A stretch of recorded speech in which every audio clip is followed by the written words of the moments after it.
C'est au cours de l'été que les bêtes, par les allers-retours à l'alimentation, ont découvert par frottement une partie ce que moi j'imaginais être juste un petit bout d'arbre.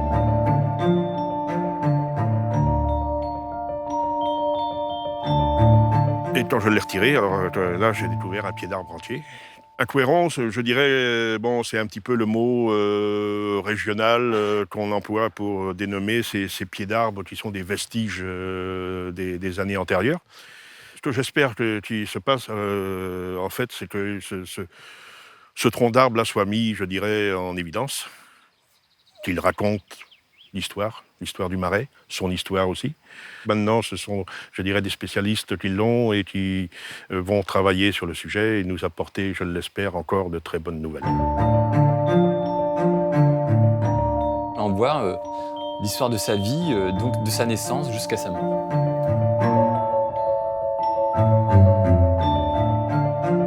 Ici, on a une chute brutale de sa croissance qui est due, pour le contexte, à un stress qu'on appelle hydrique. Donc vraiment l'eau qui a fait qui asphyxie régulièrement son système racinaire.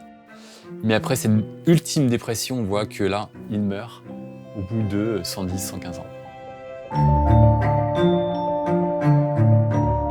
La datation en radiocarbone a permis de démontrer que le Couëron est vieux d'au moins 6300 ans et que donc il daterait du 5e millénaire avant notre ère. Cet arbre peut être pris seul, pour moi, a un certain sens, mais a plus de sens quand on l'ancre dans un contexte plus vaste, à savoir l'anthropisation du milieu, à la période néolithique, comment cette zone a été progressivement apprivoisée par l'homme, domestiquée par l'homme. Ça, vraiment, pour moi, c'est important. Le Couëron qui a été trouvé, pour moi, son intérêt est d'avoir un témoin supplémentaire éloigné du site de l'île-Mère.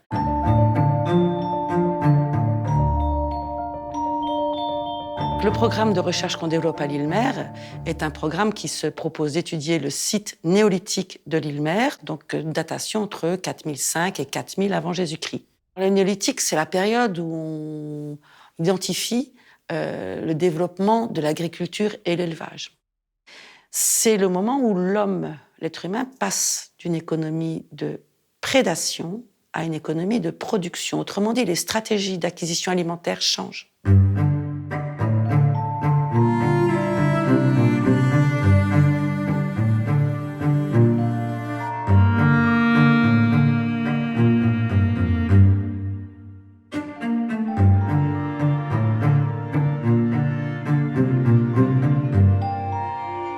L'arbre de Saint-Guinou, si je ne m'abuse, la commune de sa découverte, cette tourbière, est tout à fait une pièce assez exceptionnelle. C'est bien une des premières fois où on traite un bois non ouvragé. D'ordinaire, nous travaillons sur des bois archéologiques où l'homme a laissé son empreinte, a voulu donner un sens.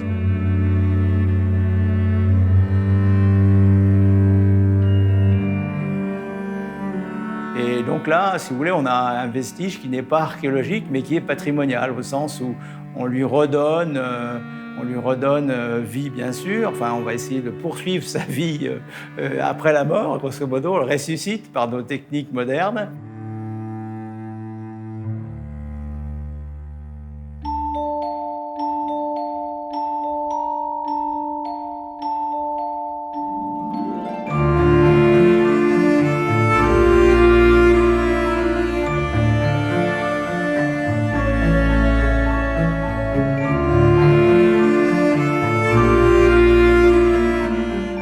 C'est une mission importante de pouvoir le conserver parce que tous les jours, des vestiges disparaissent.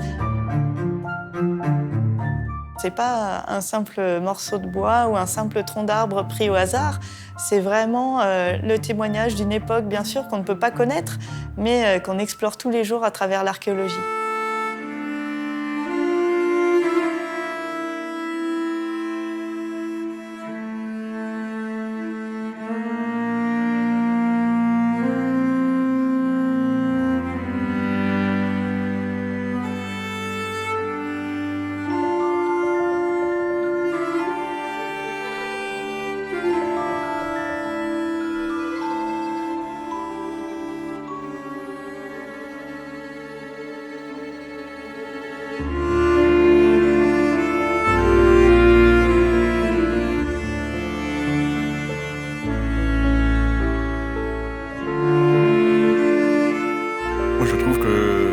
c'est un travail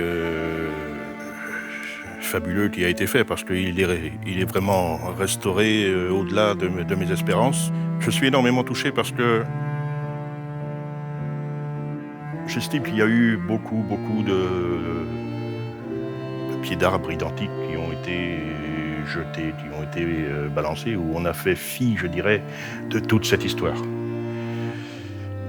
Juste ce petit coup de projecteur que j'ai voulu donner devient ce formidable emblème de millénaires de vie de ce marais. Et à ce titre-là, je suis quand même particulièrement ému parce que grâce à lui, on va pouvoir remonter justement et essayer de comprendre ce qui s'est passé dans ces marais au cours des différents siècles. Le fonds de dotation, il abrite le Minéralium, qui est une exposition qui est consacrée au lien entre les minéraux et le vivant, et comment la matière minérale est essentielle aux différents organismes pour pouvoir fonctionner, et comment on sert des minéraux pour avoir une agriculture qui soit plus durable.